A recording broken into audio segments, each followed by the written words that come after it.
Hi, everybody. I'm Rob Benedict. Hello, I go by the moniker given to me by my parents at birth, and that name is Richard Spade Jr. And we're talking about Season 3, Episode 15, the penultimate episode of Season 3.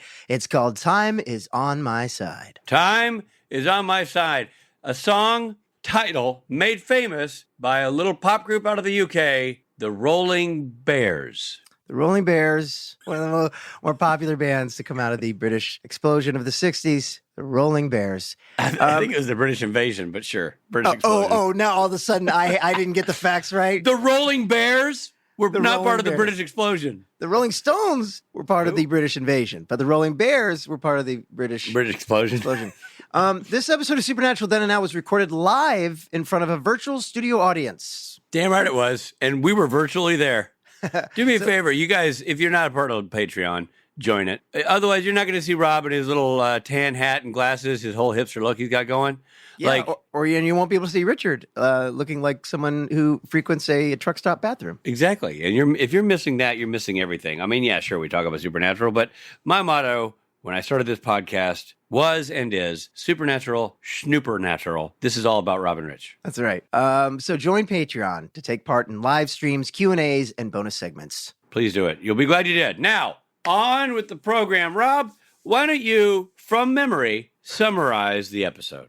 Okay, here I am, completely off book. Sam and Dean Winchester hear word about a series of organ thefts in Erie, Pennsylvania. That must have really triggered you, Robbie, because I know that you love to, as a musician, you love to tinkle with an organ.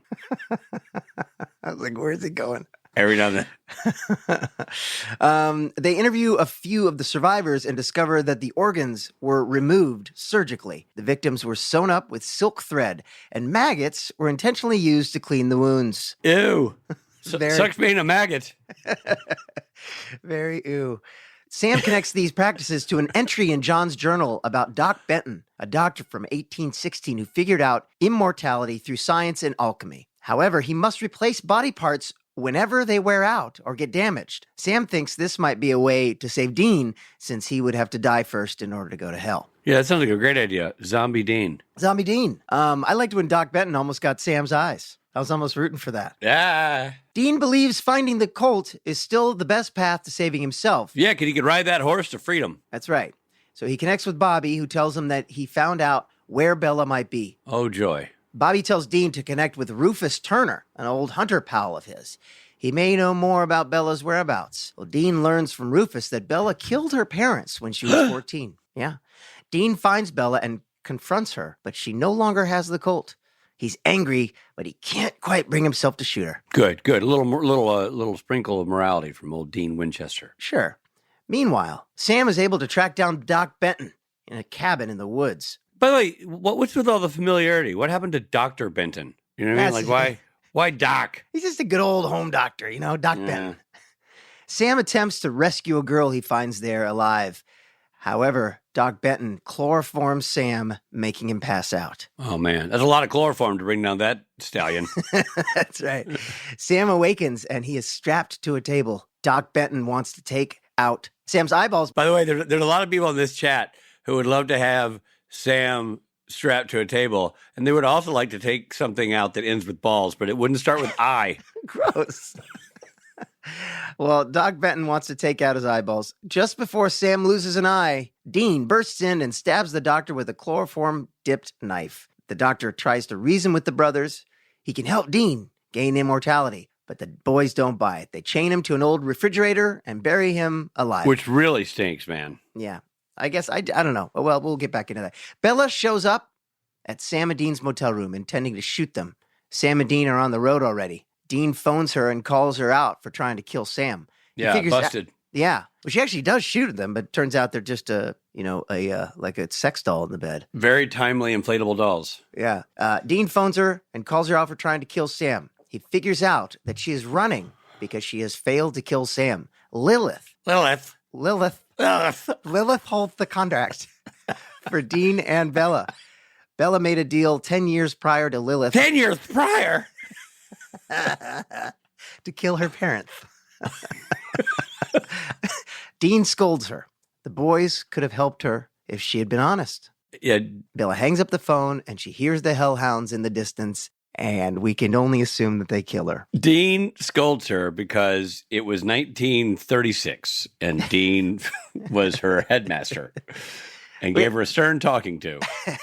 By the way, I have a question for you real quickly before we move on. Sure. Would dipping a knife in chloroform knock you out? I mean, I always thought you had to breathe it. I didn't know like just having it in your system would be a thing. I mean, I think this is one of those things where you just kind of suspend belief a little bit. We're talking about a Frankenstein immortality creature. Or you and I could give it the old, field test. Okay, sure. Yeah. You know what I'm saying? Like, so let's pick one of us. Say, look, if you and I do that test, we both know I'm Doc Benton. Yeah, you're talking about, why? Because your last name is Benedict. It makes the most sense. Right. Benedict. So I would dip something in chloroform, a knife, a needle, something. Stick it in, yeah? And then we could see what happens. Okay, well, we could do that if we're doing role play. If I get to tie you to a bench first. I knew it. I knew you were into me. And take your eye out. Your beady little eye. But you don't get to because Dean would bust in. I would, though, in our recreation. Damn it. By the way, good luck getting a scoop around these squinty mofos. I know, it's going to be tough. You better get out the tweezers. Yeah, with this little spoon. So here's my question, and this is important to me because she's one of my faves. Is Bella dead? One can only hope. Okay, so the hellhounds got her, you think? I'm assuming the hellhounds that were barking, I assume, weren't there to say, "Oh, we missed you, welcome home." I assume they were there to tear her to shreds and take her to hell. Well, let's hold on. Okay, we should get into the next portion of the program, which is Rob and Rich review. Okay, so okay. Here's a question. Working backwards, if Bella is dead, I think I wish we would have had wish we could have seen some. I feel like it was a cheat to just have in the background, and it was like, oh, you love this woman. Look, I was watching. You have a freakish thing for her since day one. No, listen. Even off screen, you talk about Bella to me, and you want to see her ripped up by dogs? Okay, look. First of all, I watched this episode with Ruth Connell, who played Rowena on the show. Ruth you also happen to be your lover. Gross. You're gross. You just made it really gross. And Ruth said, "Oh, she's beautiful." I said, "Ruth says she's Rich doesn't like her. Rich thinks she's ugly." Rich doesn't think she's ugly. Rich doesn't like the character. Rich has nothing against the actress. I don't like the character. Oh, that's not what you just made it personal, which is weird, which is going to get you a little letter from her agent. Ladies and gentlemen, Rob Benedict just got canceled. Bye, Robbie. It's been a treat. Anyway, I felt I don't like that character. I will say this, though. This is the first time I kind of like the character because they gave her that backstory, which was gut-wrenching, She's redeemable. She's redeemable, yeah. That backstory made you feel sorry for her. Yeah. Otherwise, she's just been this snarky faux British chick. Actually, just jokes aside, I 100% agree with that. I do think that the character was not fully fleshed out, so she just kind of seemed like a jerk who kept screwing the boys over. So no, I actually didn't love the character either. I really like her in The Walking Dead. That was really. So I am kind of a fan of the actress. I think. It's not about the actress. I want to make it abundantly clear. Nothing to do with the actress. The actress is obviously. I haven't seen Walking Dead, but Rob loves that show. She's obviously very talented. She does a fine job playing Bella. I just don't think Bella is a great character. I think Bella was a bit of a one-note trumpet. I agree. I just agreed with you. We're in agreement, Siskel. That never happens. But I definitely think that after all that season-long arc, it could have ended with more than just a howl outside the window. But maybe she's not dead yet. I don't know. Right. What else, Rich? What else about this episode did you think? Well, I love the guy. I'm trying to look up the actor's name. So, he's great. He's fantastic. Billy Drago. And he's the guy from Untouchables who is so good. Wait, which one? Doc Benton. Well, who's he's the bad guy in Untouchables who wears the white suit, who kills Sean Connery, and he gets thrown up the building. Yeah, and he's like, "Your friend died screaming like a pig." What'd you say? I said your friend died squealing like a stuck Irish pig. You remember that when I beat the rap, and Kevin Costner just can't take it and throws him off the roof. Wow. He lands in a car. Bam! Completely forgot about that. Well, he did a great job in this. And Stephen Williams also. It's great to see him. Great to see Stephen Williams. I saw Stephen Williams in a show. It's an older show, but newer than Supernatural, called The Leftovers on HBO. And man, yeah. he was good. He was great. Did he ever do conventions? I believe, I've met him. Have you? I've met him. That's where I met him, at a convention or two. No, I don't think he's done a ton, but I've seen him at a few. Yeah, I can't remember. I feel like I met him too, but I can't totally remember. It's all lovely guy and great actor, great addition to the Supernatural universe. And again, Billy Drago or Drago. I think it's Drago, but anyway, he's so good. Yeah, in that role, and a real good score for that role. I mean, gosh. I know him from Untouchables. That we're talking about that movie. This episode was much closer to Untouchables coming out. That would have been on the heels of his work or closer to. Well, Untouchables was like 90s. Well, okay, fair 90s. Enough. But still, he's a recognizable dude. That was a good get to play the bad guy. Yeah, he's a movie star. What else about this episode? I've written in my notes at the beginning, towards the beginning, they talk about the Doc Benton being he's like, what is this, The Walking Dead? I thought that was I know. I thought that was funny. Yeah, especially since again, Bella is like a main character in The Walking Dead. I thought that was so they mentioned Walking Dead, but they also mentioned Dr. Quinn, Medicine Woman. So I know, which really ages it. At one point, it seemed like they were looking into the future, and then suddenly they're stuck in the past. Yeah. In the scene, I like the scene where Dean's eating a burger. I love that Dean's always eating. That's his sort of through line. He's always eating, but he's eating the burger while Sam is discussing maggots and whatnot. Maggots and organs and gross stuff. And I will say, I learned a little bit. I did not know that doctors used to put maggots in to eat the bad tissue. That still strikes me as gross. You know what I mean? But doesn't surprise me. Doesn't surprise me. It just strikes me as gross. Do you ever watch the TV series The Nick? K-N-I-C-K? No. That kind of thing freaks me out a little bit. It's a masterpiece. Yeah. If anybody on this podcast hasn't watched The Nick, it's a Clive Owen starring vehicle with written and directed by Steven Soderbergh. 2 seasons that aired on Cinemax years ago and then stopped. But the first 2 seasons are unbelievable, worth watching. And it's about medicine at the turn of the century. Yeah, that's what I've heard. But not this guy. And leeches. Yeah, not a fan. But they do their thing, man. I guess they do the bit where they eat the bad tissue and there you go. Well, I'm glad that one didn't stick. I thought the eyeball. I kept wondering did they really tape open Jared's? It looked like his eyes were really taped open for a long time, and it made me think definitely season 3. Because if you ran up to him in season 14 and said, "We'll be taping your eyes open," he'll say, "You in what army?" Yeah, no, you won't be. Yeah, I was really impressed with Doc Benton's precision. Sure, he might be 200 years old, but he really still has that. He's got a steady hand. That smooth, steady hand. Yeah. Nice. What do you call it? Incisioning. Yeah. And then I did think it was really, really creepy. I mean, it looked like that spoon was right up against his eyeball, didn't it?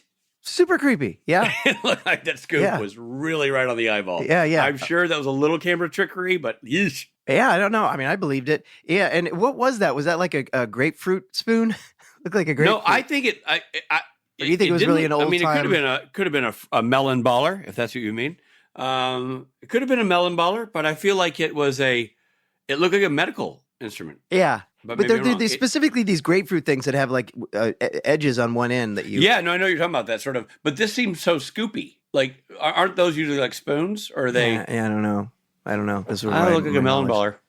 I've given a melon baller or 2 in my day. But in the burgers scene where Dean's eating the burger, I wondered how many burgers Jensen had to eat. I don't know. Because he's really the old days. He's chowing down on that thing. Probably go to eat several burgers. Now you go, hey Jensen, eat a burger in this scene. Nope. Exactly. I'll hold it. I'll look at it. I'll act like I'm about to bite it. I ain't biting that burger. Season 3 tricks. Yeah. What else? Okay, so my other thing was why did they bury Doc Benton alive? Why didn't they cut his head off like they would have done in The Walking Dead? Dude, that's a great point. Just cut his head off. Wow, I've never seen you clock in before, ever, for anything. Yeah. That was amazing. I don't know. Because he's got forever. He got forever to get out of it. Here's my question. Fridge. If you cut off his head, would his head just be talking, going like, hey, no, I got no body? Right. But at least his body wouldn't be able to, at least he wouldn't be able to run around and sew his own head back on. Yeah. Yeah. So that was a question. And then my other question was, and again, you can see I'm consulting my notes. Rob's notes. He always takes them. Rob's notes. Nobody likes them. Rob's notes. I thought the runner who was running at night, never a good idea. No, that's never smart. Kids, don't run at night. And if you do, wear something reflective and run in a group. Yeah, and avoid a doctor with stitches on his face. That's true. Ladies and gentlemen, that was a segment we call Rob's Nose. It's not done. I haven't gotten to my note yet. Oh, okay. He had a weird running posture. Rob's nose. Rob's nose. Rob's more worried about the stride on the background performer than he is on the actual A story. Hey, background performer. That man had a part in the show. You know what I'm saying, you. Anyway, Bella's backstory really did help sort of just flush out her character a little more. You're like, oh, okay, well, that's why. I don't know why, but somehow when you say Bella's backstory, it's dirty. Because I know what you're thinking. That's why, because I can look into your beady little eyes, which, by the way, everybody else can too on this page. That's what, join Patreon to see Rob be creepy when he talks about Bella's backstory. People have called me a lot of things. Beady little eyes is not one of them. That's not true. You have the big, biggest wide, eyes in the business. Crystal clear blue, creepy eyes. Exactly. I'm creepy. I have big eyes. Yeah, hold on now. I'm an asshole. I think, look, we got to get to our actual bearded review here.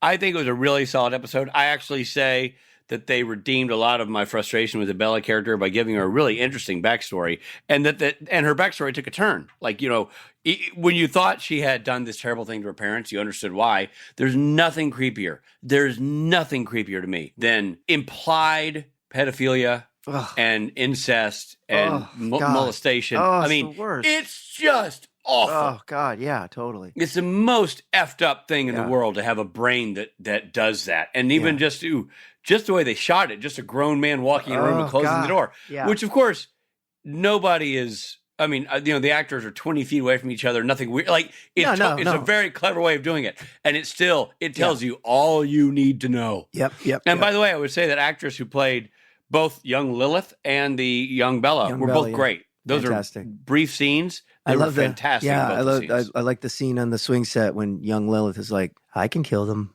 Oh, she's great. She did a great job. And young Bella just sitting in that room with the old, man in the suit closing the door behind him is just, just the look on her face. It's really, really weighty stuff. It's really well done. And so for me, that redeemed, like, at the end of that, I'm like, oh man, I'm bummed that Bella's getting killed for that. It seemed like she was in the right to, have her.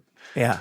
Anyway, so I nice job, writers, supernatural people they do it. They always pull it together. Her. They always pull it together. Even turned around this salty old son of a gun. You know what I mean?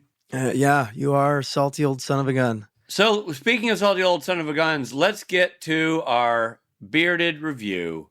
Okay. Of Time Is on My Side. All right, I'm going to give it a Kenny Loggins because every frame at this point, I'm like, whoa, it's a big deal. It's the end of the season. Dean's going to die in the next episode. I'm hanging on the edge of my seat. However, it's like Kenny Loggins when he wakes up first thing in the morning and he needs to trim it. There are a couple details that I was like, I don't know why they buried him in the fridge and why did we not see the hellhounds? That felt like a bit of a cheat. There were a couple things that stuck with me. Why did that runner have a weird running posture? But it's Kenny Loggins. It's 80s. It's great. I'm there, but Kenny hasn't done the beard trimmer. He woke up with a little bit long.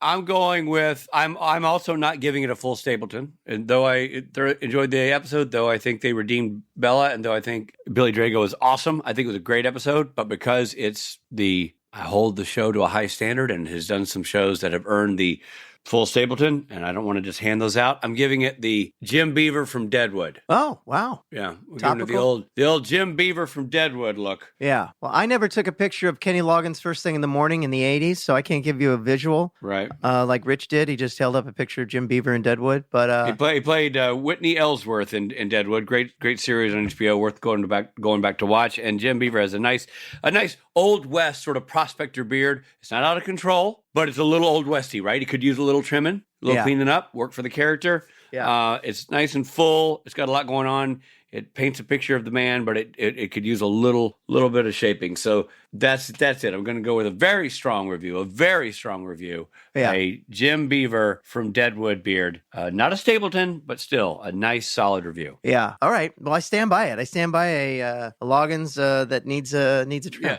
A Loggins in need of beard trimming and a Deadwood Jim Beaver. That's a good review, man. That's a good episode of TV. You know what I mean? Like there's nothing. Time Is on My Side can walk away proud from this review. Absolutely. Robbie, you're going to be thrilled to know this. What's that?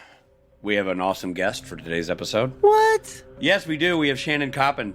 Dude, if you think the boys are good looking without makeup, she makes them even better looking because she was the key makeup artist. And by the way, before that, she did Tron Legacy, Freddy vs. Jason, X-Men 2, Dark Angel, Agent Cody Banks. Wow. You know what I'm saying? Woman has a history. But let's talk to her about our shared history, Supernatural. Here she is, Shannon Coppin. Fantastic.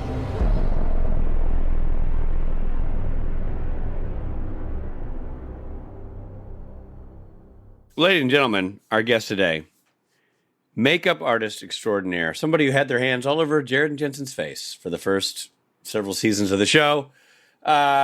Key makeup artist for the first 3 seasons. Ladies and gentlemen, it's Shannon Coppin. Hey. How are you? I'm good. Yeah, nice to see you again. I also had hands all over you at one point. I know. I thought maybe good therapy had erased that experience from your mind. But, fun memory. I'm glad to know it hasn't. First of all, I got to tell people who are not watching this interview, because very few people are, they're listening. I mean, it looks like she's doing a commercial for fireplaces. It's just like there's a guitar in the backdrop, beautiful mountain landscape out your windows. It's gorgeous. What area are you in? I'm located between Penticton and Carameus in BC, beautiful British Columbia. I live up in the mountains in the middle of nowhere, probably partially funded by Supernatural and my 4 years on the show. Nice. And so how far outside of Vancouver is it? Just for those who know Vancouver. Let's say 4.5 hours drive. I'm in wine country, but I'm up in the mountains. So I'm very close to a ski resort called Apex. I'm about 11 kilometers by crow to Apex. By the way, it's so much more sophisticated than As the Crow Flies. Like kilometers by crow is like, I feel like that's a acoustic band I should go see in a coffee shop. I have a gift for pretty much bastardizing any kind of colloquialism or phrase. I'll just somehow in my head rewrite it. That's fantastic. Well, there you go. That's a gift. Now, speaking of gifts, you were, a pioneer of the makeup field there in Supernatural. I'm curious, just for your origin story, how did you get involved in makeup? And then how did you find yourself working on Supernatural? Those two things can tie together. All right. So I was going to school to be a teacher, and I had always wanted to be a makeup artist, but I was told I wasn't allowed to. It just wasn't something that paid. And I kept telling people, no, I'm going to work in the movie industry. And nobody believed me. I finished I guess that was my 4th year of university. I was going to practicum and I started having panic attacks. So I quit university. I moved to Toronto and I started in the film industry, originally doing music videos for Much Music at a time when they did a thing called Video Fact. And they would hire us newbies to come out and work for half rates. And what would happen is, God, I hope I don't get them in trouble, is that they would get the funding, half the funding to make a video, and then everyone would work for half price and the band would get the video for free. And this is back when rock videos were a big deal. Right. Sure. And of course, I'd moved away to Toronto to kind of get away from the responsibilities of being a disappointment to my parents for quitting university. And then I came back when I was established as a makeup artist in film. I went to Ryerson. I did a bunch of courses. I studied my ass off, worked for free. Ryerson, I assume, is a makeup school, or is it a university with a makeup department? What is that? It's a university, actually, that has a film program. And gotcha, great. Part of it was film studies. And, even in university, I was always taking anything to do with the arts. I was like, history of music, history of film, history of art, anything to get away from probably science and math and things like that, because I'm dyslexic. So I had to kind of work. Gotcha. Here's a question for you. I know we're going to talk Supernatural, but on the heels of that answer, explain, because, a lot of our listeners are big fans of the show, but not necessarily in the industry. How would you describe the difference between makeup application for the daily user of makeup and makeup application for TV and film? And because I know there's a lot of elements, including the light, the scene. And so how would you, to the rank and file John Q. citizen, how would you describe the difference? Okay, so there's a timeline in film and then there's things that have happened. So you're telling a story with the makeup. Whereas when you do your makeup, even for a Halloween party, you're doing a makeup to either look good or to look bad or to look a certain way. It's not changing and evolving. And I guess what you do that's kind of tricky in film is that you don't follow a timeline. It's shot out of sequence. So you have to break down the script and try to, with the makeup, tell the story and then make a timeline and stick to that. So when they shoot a certain day, you take that look and you shoot it, but it won't necessarily happen chronologically in real time. We'll be saying, somebody got beat up in the middle of the story. And we're going to shoot that the first day of shooting. We don't even know how the fight scene went. And we got to make it up as we go. So with the director and the actors and a lot of help from the creatives and also taking it from the script, you take key words and you try to figure out what the visual would be to interpret that and then somehow convey it to the audience. Then you present that to the actors, the director, the producers, and everybody, see what they say. And, a lot of times with your best intentions, it's hard to make it match up for continuity's sake. When I'm telling a story with an actor, I'm not trying to make them look good. I'm trying to make them look real. And it was particularly hard on Supernatural because the first season we shot on film and the second season we made a huge transition to HD. And the makeups, to be honest, were really horrible looking because it just saw more than what my eyes saw. It was a huge learning curve for me. And therefore, telling the story became a little bit more technical because I didn't trust what I was seeing on the monitor, and I had to watch the dailies every day. And of course, there's lots of feedback from the producers, and the actors are uncomfortable because they're not seeing the finished product either. They're telling me they look like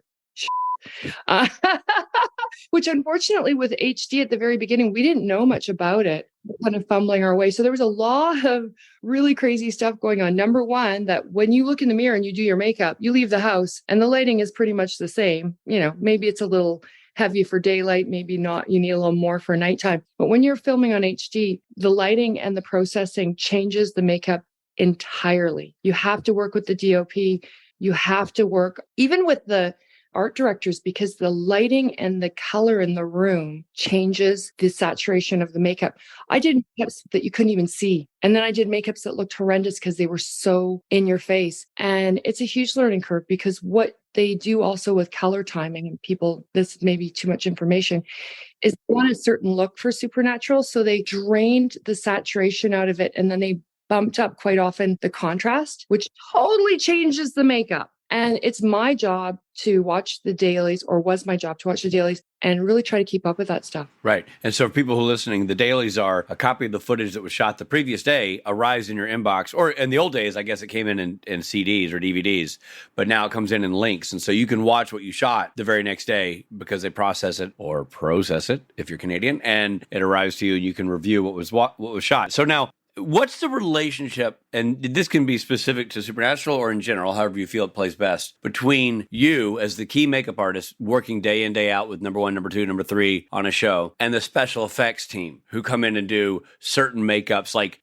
sometimes the cut is handled by you. Sometimes it's a big enough gash where now here comes special effects. And where does that relationship intertwine? Well, for me particularly, because I mostly did out-of-kit effects on the show, I did a few Bondo transfers, a few applications, mostly. Can you explain what out of kit means to the people? Sorry. Just out of kit means basically I had about $50,000 worth of makeup. There was blood, there was effects, there was all kinds of colors I could paint with, things I could draw on, certain textures, and a variety of things that I could make small prosthetics out of. But when it came to the bigger things, particularly because Supernatural was so creature heavy and because HD was so unforgiving, we relied so heavily and worked so hand in hand. I can't remember if it was all Schminken, but most of it what we were doing was Schminken, which is Toby Lindela and his company, or Lindella. I think it's Linda. Anyway, we were working hand in hand. We were at the production meetings together. We were talking about what passed over. If something happens to a character, a beautiful character,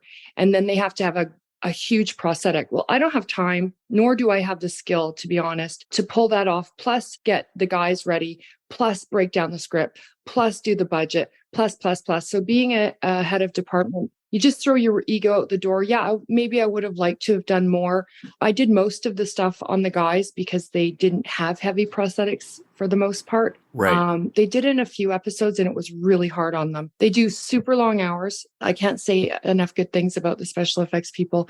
They're in sometimes at 3:00 in the morning so we can start shooting at 7. You know what I mean? Yeah, that's crazy. 4 hours of makeup before I even show up. But then they might get to go home at noon Or maybe not. They might be working a whole 24 hours by the time we wrap out, and then they have a 3-hour cleanup at the end. It's really hard hours and you can't do it back to back. I could not have pulled off any of the looks that sold the creatures in a believable way on my own. I just couldn't have handled the workload. I couldn't have handled the creativity. Right. Builds are done outside of set, obviously. Right. Now, let me ask you this, though. Because you're the head of the department, the head of the makeup department, do you have a finger in that world? Meaning, like, just to be sure, like, hey, this is the skin tone we use over here for this, so you can match it over there. Absolutely. That kind of stuff. Absolutely. If we had a beautiful female character, which, by the way, all of them were, and we had to make them ugly or they changed into a werewolf per se. Like, I think, who was it? Anyway, there was lots of creatures that, because you got to think these people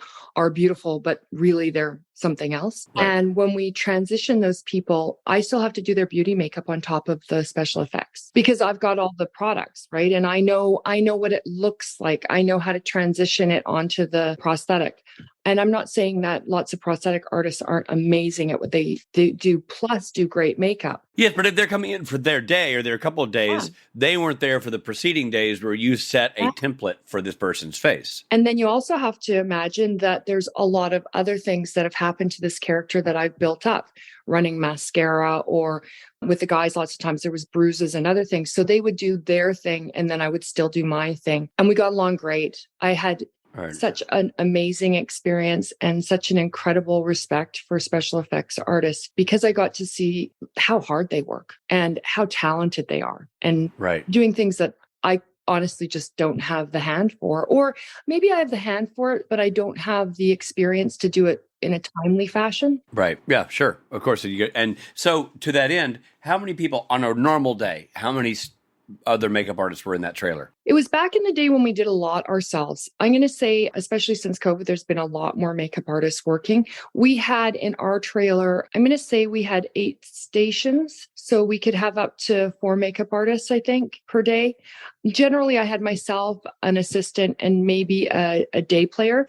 But the special effects trailer, they sometimes had the huge 12 chair or whatever they could get. Sometimes we were using horse trailers when we're out in the middle of nowhere.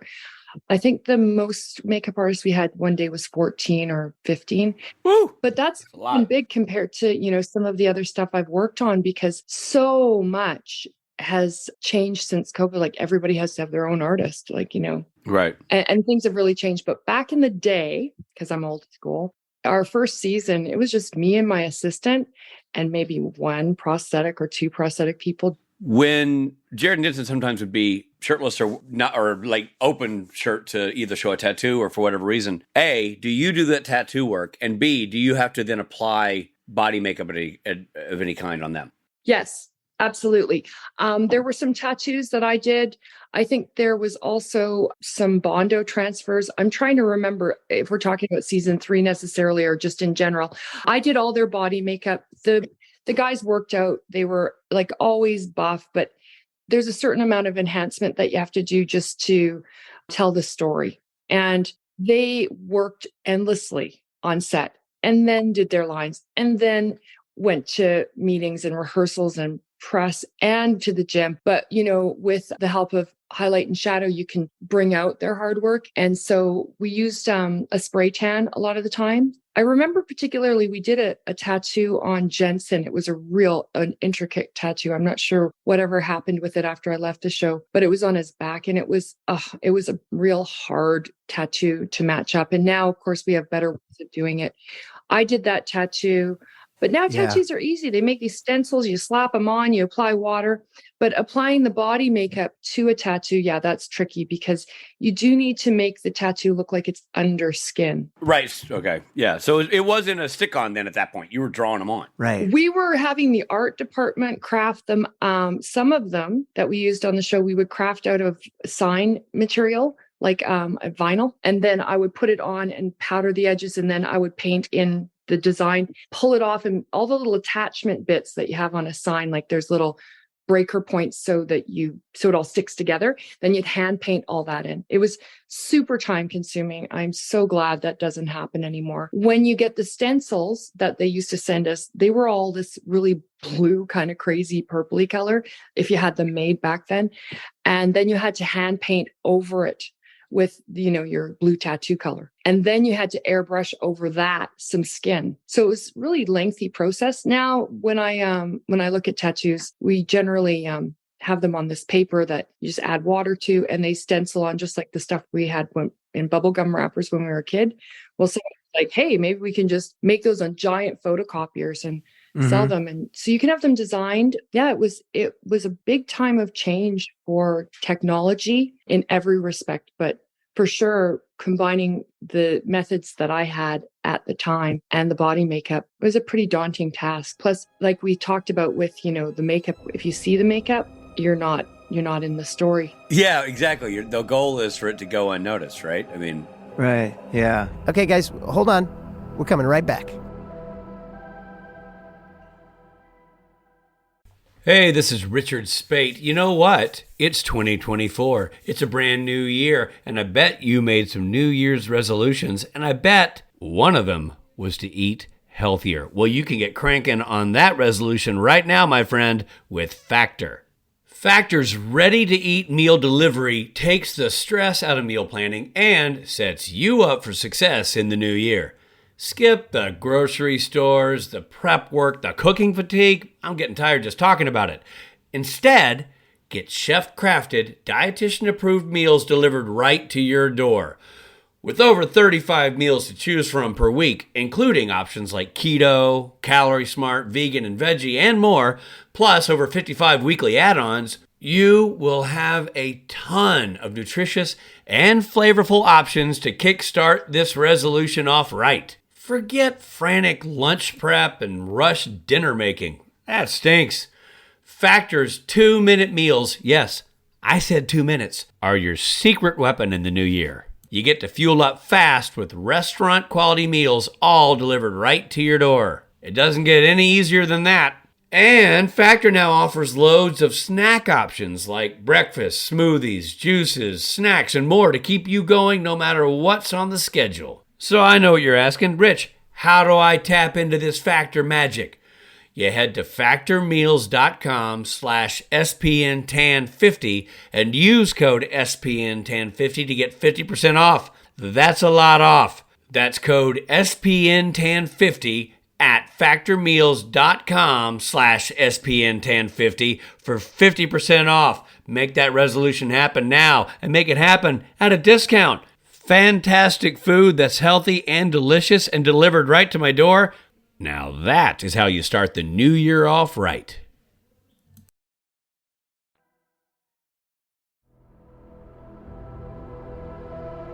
Thanks for listening, everybody. And now back to the episode. I want to ask about the Doc Benton makeup. That was fantastic. I mean, he was a real Frankenstein-looking character with the stitches down his face and one eye. One eye looked glass. Was that extensive to do? Was that all you? Was any of that digital? Was that all you? None of that. All of that was Toby Lindla. I can't remember the finished product, but I would guarantee some is digital. At the time, because the budgets were so huge, just switching over to HD and adapting the color. Sometimes the script supervisor would make a note to do some touch-ups, because now you can just go in and feather the edges or whatever. I believe that was Schminken. I don't want to say for sure because it was 13 years ago, right? So, but it was a beautiful makeup, and watching those guys work and seeing what they do is just incredible. We were just discussing how much is actually the head of department and how much is special effects. And on that show, every single episode, there was a huge special effects budget because I took care of Jared and Jensen and the blood work and the bruises and usually the lead actress and some of the supporting actors. And there was always things that I was creating on them. But the big jobs, you cannot even get your hand in there. There's casting of their faces and their bodies that have to be done. Then there's the builds. Then there's the tests and the screen tests and everything. So and let's talk about the term you've used it a couple of times, build. When you're talking about build, you mean they take the mold of the face and they go back and build the prosthetic elements to that. Exactly. Correct? Exactly. Okay. Thanks for pointing that out. I always just talk some lingo that nobody understands. Well, no, listen, this is what part of Rob and I are the link between the industry and the fans of the industry. So we're trying to be sure that everybody knows what everybody's talking about. Yeah. Yes. Well, there's another one I want to ask you about, maybe because this happened a lot. The holy water.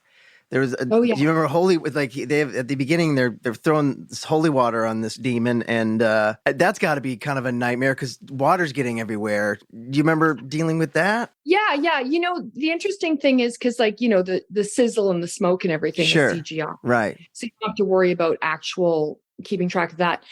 Where the water lands, you know, obviously if we're talking to wardrobe, making sure things are waterproof or Scotch guarded.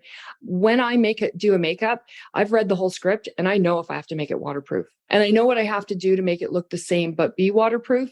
And then I also know what do I have to do from the very beginning? Because if I'm working a lot with holy water, why don't I just make a waterproof makeup? Right. And so you do that. And there's sealers you can use. You can use water resistant colors. So I'm really particular when I'm reading the script that I break it down. I go, oh, this is going to happen. Well, I better build that into the makeup. Right. Gotcha. And here's a question for you. And I've sort of experienced this as an actor on a set, and I'm always interested to know the politics of it. Where does your job stop and the hair department's job start? Because if you're doing something up by the hairline and it might have a little blood in it, where does that become? Awesome question. Well, first of all, let's just talk about gravity. The hair is above the face. And so anything that drips off the hair is going to end up on the body. So sometimes I would just say, well, where do you want to put it? What's going to work best for you? And then I'll follow that line down. I was really fortunate. One of my best friends in the whole world came off that show. I mean, we knew each other. Jeannie Chow did hair. We knew each other before then. We met on Dead Man's Gun. Yeah, we've had Jeannie Chow on the podcast before. She's awesome. Oh, wait, and I knew her from the day. Yeah, she's great. Of course. And I got to watch that because I would love to see what she had to say.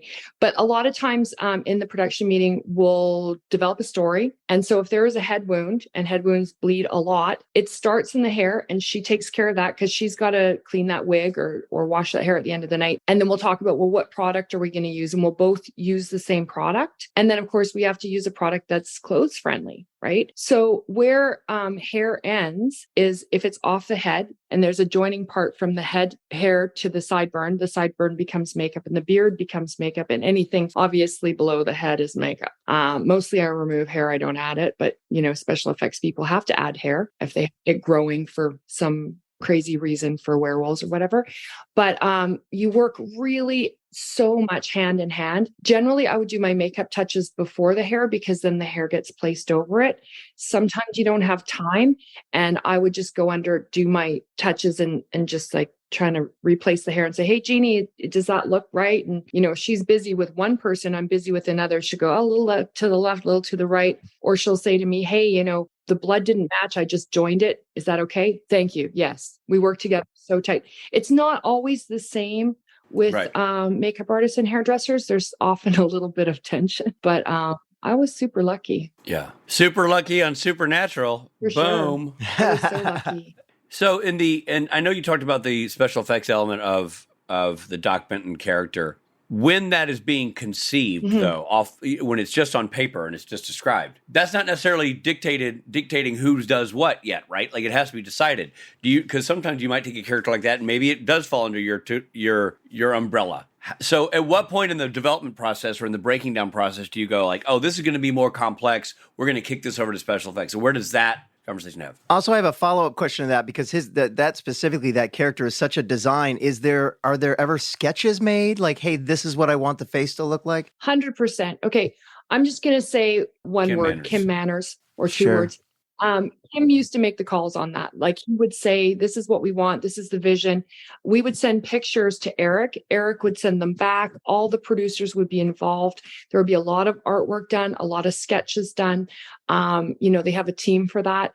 Then they'd say, well, you know, can you do this out of kit? And I'd be like, no, there's no way I have time and it's not worth it for continuity's sake.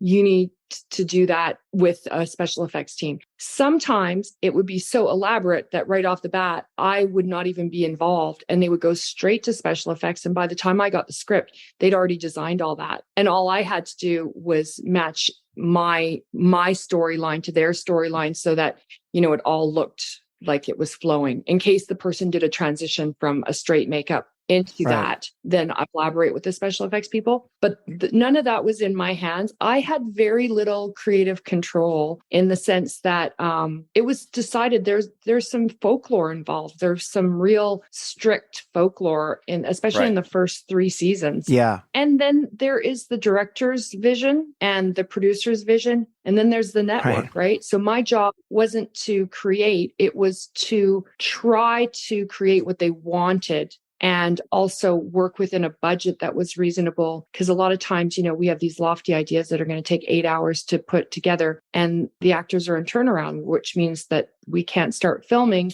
when the light comes up and then we're going to run out of light. A lot of that stuff doesn't depend on me. What I thought my biggest skill set was being flexible and knowing my limitations and knowing when I couldn't handle going home, getting 2 hours of sleep and coming back to do the special effects.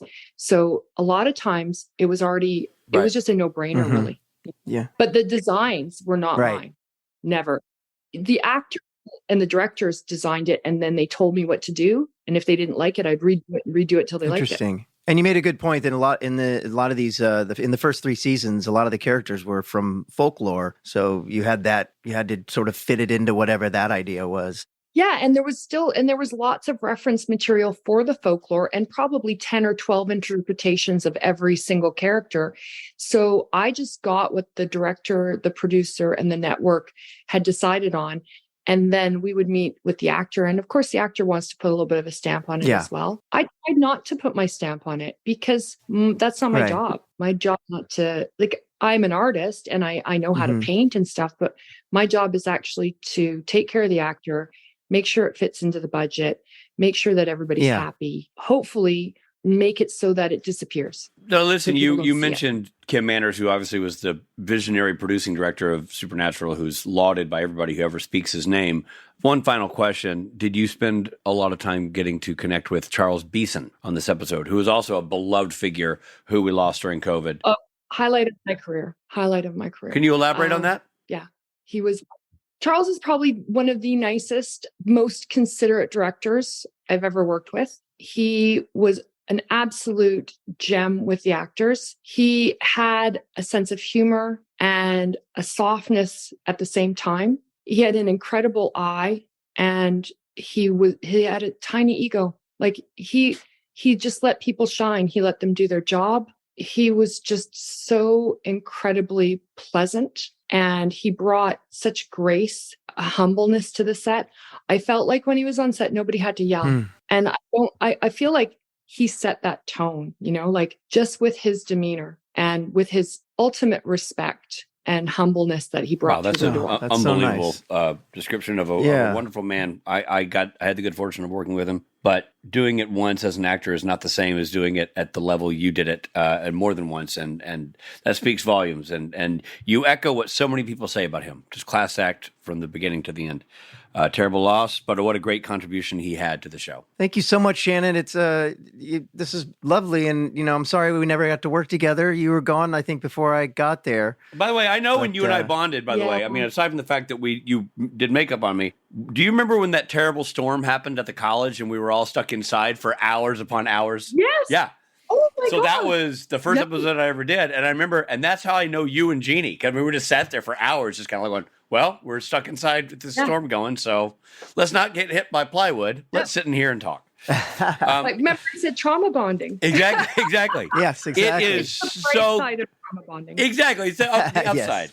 Thank you so much for doing this. That was a fascinating education. Thank you very much. Thank you. And by the way, I got to say, the Supernatural is a massively popular show. It wasn't always so. It struggled along the first few seasons before it really caught its groove.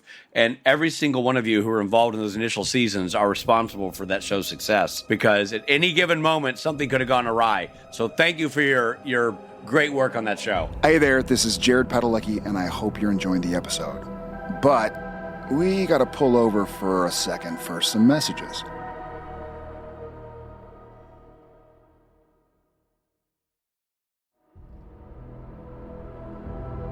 Thanks for listening. Now, back to the episode.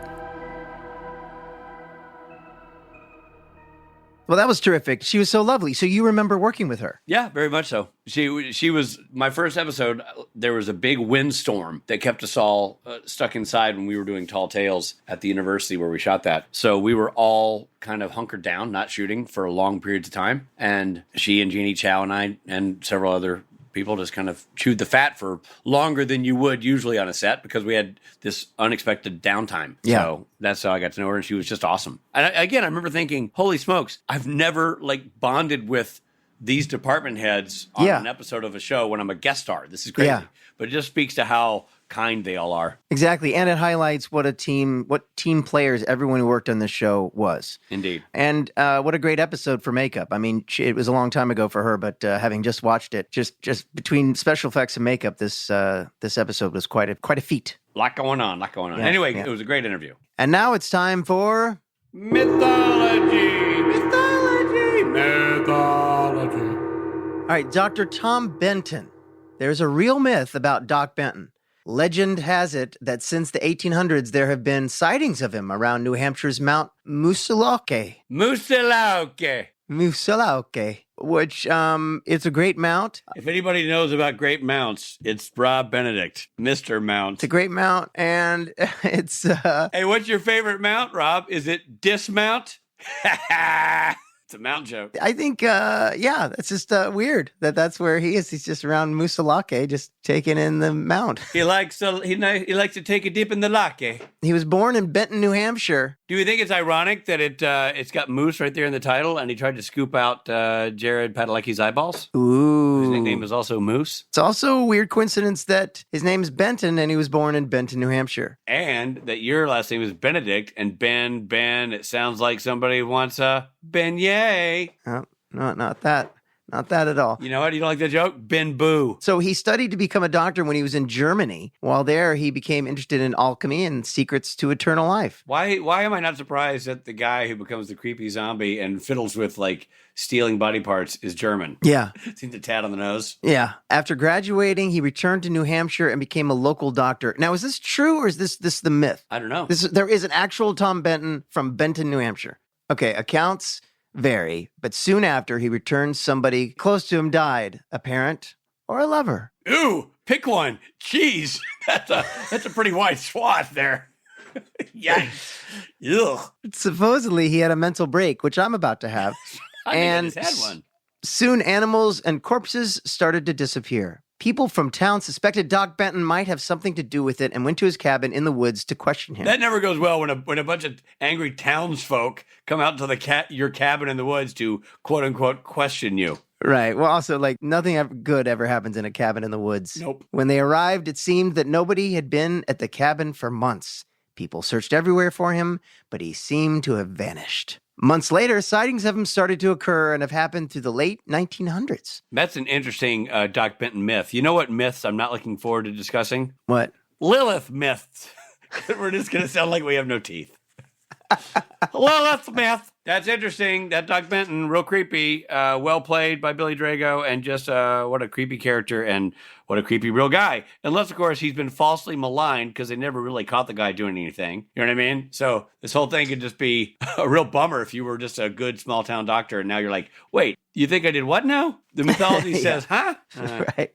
No proof. But even the fact that you're saying it 150 years later. Yeah, bummer for Doc Benton if this is means not true. But if it is true, shame on you, Doc Benton. Shame, shame, shame. And now it's time for Fun Facts! Fun Facts! So fun. What if there's a Lilith myth that takes place in a mist? Lilith mist. What if it happens around Christmas? Lilith mist around Christmas. Christmas. All right, fun fact. The title of this episode comes from a song written by Jerry Ragavoy and originally performed by a jazz musician named Kai Winding.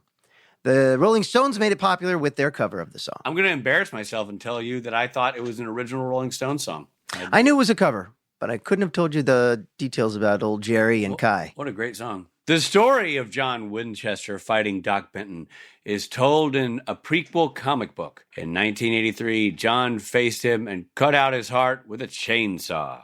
How dainty. Wow. So there's an official comic book for Supernatural? I did not know that till right now. Wow. I did not know that. Here we go. Here's a fun fact that I hinted at earlier. Dean makes a joking reference to The Walking Dead. The TV series hadn't existed yet. He was referring to the comic book, of course, the comic book that the TV show was based on. Both Lauren Cohan and Jeffrey Dean Morgan went on to become stars of that TV franchise. That's pretty cool. It's pretty cool overlap there. Yeah, I recently bought my son. I don't know if I've talked about this, but I recently bought my son the comic book. There's a big, I don't know, several of the comic books together in like a big book. Really? Yeah, it's great. It's so surprising too, like how much from the TV show, the first 3 or 4 seasons, are in the comic book, like specifically down to things people wear. That's amazing. Yeah. So that's really cool, really random. I also say for people who are following this episode and everything we're saying about it, if you haven't seen The Untouchables, watch that to see Billy Drago, who's so great. Yes, I need to rewatch that. Worth watching. Great movie. I showed it to the boys recently, and it totally holds up. Oh, cool. Yeah, I always love that movie. Great movie about Robert De Niro as Al Capone. Yeah. Elliot Ness, played by our very own Kevin Costner. It's such a good movie. Yeah. Sean Connery. Yeah. Andy Garcia, the newcomer Andy Garcia. It's great. Yeah. Is it Andy Garcia's first thing? Uh-huh. All right, guys. I can't wait for the next episode. It'll be the season finale. So stay tuned. Season 3, the finale of it all. This episode of Supernatural features Jared Padalecki as Sam Winchester, Jensen Ackles as Dean Winchester. Guest stars included Lauren Cohan, Jim Beaver, Stephen Williams, Billy Drago, Peter Birkenhead, and Adrian Holmes. Time is on My Side was written by Sarah Gamble and directed by the one and only Charles Beeson. Man, gentleman and scholar and artist. Miss that man. Editing by Tom McQuaid. Music by Christopher Lennertz. Executive produced by Eric Kripke and Robert Singer. The original broadcast of this episode featured the following songs. Jack Squat, because there's no music listed there. This episode originally aired on May 8th, 2008. Which, by the way, is the birthday of my good friend, David Fredrickson. And that is very important for everyone to know. Well, it's important to the Fredricksons, maybe not you, Ice Cold Princess. This episode of Supernatural Then and Now was hosted and executive produced by Richard Spade Jr. and Rob Benedict. Produced by Stephen Hine, written by Stephen Hine and Haida Holscher. And edited and associate produced by Trey Booty. What's up, Booty? Music provided by Tim Wynn. The episode was recorded with the help of Sonic Fuel Studios. This podcast is from Story Mill Media. Follow the podcast, won't you, on Instagram and Twitter at SPN Then and Now. And please, dear God, become a member of the podcast at www.patreon.com/SPN Then and Now. You won't be sorry. Make sure you put in that www. You never say the www, and I'm here to support the www people. It's written there. It's written there, and it doesn't need to be. It's a waste of words. Wow. It's a waste of letters.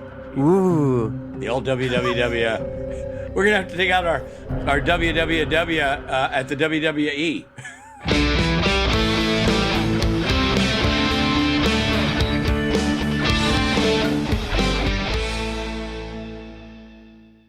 Follow the podcast, won't you, on Instagram and Twitter And we are unmuted. Unmuted, everybody. This is Rob Benedict. Unmuted. Unmuted and raw. Rawr. Good morning, everybody. It's Did you guys know that Rob Benedict goes by? You know what he goes by in Los Angeles? Rob Benedict, or Bobby Benny, or Robbo Benny, or Robo Bobo. Okay. Or Bebe BB. He does that a lot. All those are new to me, but go ahead. But you know what he does in? You know what he goes by in New Orleans? Robbie Beignet. Just so everybody knows. That's okay. You see him in New Orleans this weekend, or at some point, you call him Monsieur Beignet. I will only answer to Monsieur Beignet. Monsieur Beignet. It's great. So everybody now can see your glasses. You know what I mean? Like, got your glasses going on. Yeah. And then they can see your hat. They're like, you just look like a hipster, man. You Well, I look like I'm at a truck stop bathroom. You look like a real hipster. I don't know. Truck stop bathroom is the way the hipsters going these days. One of my favorite bands, Truck Stop Bathroom. All right. Should we get into the penultimate episode of season 3? You know, they made a movie about this section of called RRR? Yeah, podcast. You can watch it on Netflix. What's it called? RRR. I didn't know that. There's a movie called RRR. It's like a Bollywood movie. Oh, I didn't know that. Yeah, it's supposed to be fantastic. Why did someone say I failed? I don't know why I failed. Someone in our chat said I failed. I love the fact that you're so susceptible. But they could literally be talking to their friend about something else. Yeah, I took my test today. I failed, and you'd go, I failed? No, they said I failed and I robbed. You fail, Rob? Okay. Absolutely. All right, now here comes producer Steve Hine to take us to the principal's office. Yeah, now we're in trouble. To tell us we're fired. No, now it's time for Steve Hine to run what he likes to call the Q&A. Right, Steve? Story Mill Media.